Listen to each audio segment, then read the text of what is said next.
மனைவியாக இருக்க தகுதி அற்ற பெண் யார்?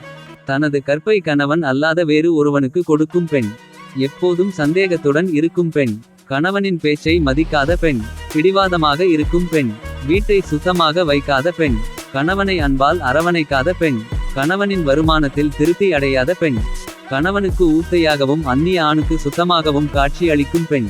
கணவனுக்காக சமைத்து தானும் சாப்பிடாத பெண். கணவனின் அனுமதி பெறாமல் வீட்டு வாசலை தாண்டும் பெண். கணவனை விட சத்தம் கூடுதல் போடும் பெண்.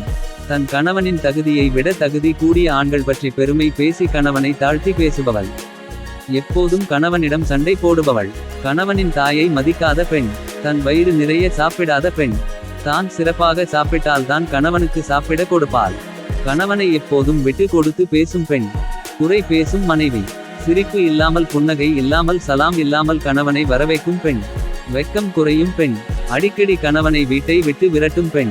நாம வாழ்றது அவள் வாப்பா கட்டின வீடு தானே. மார்க்க கல்வி அல்லாத பெண். பொறாமை குணம் கொண்ட பெண். குடும்ப உறவை துண்டித்து வாழும் பெண். இந்த குணம் செயல் உள்ள பெண்களிடம் மிக அவதானம். ஒரு ஆண் கேவலம் அடையவும் வேதனை அடையவும் இதுவே காரணம். படித்ததில் பிடித்தது.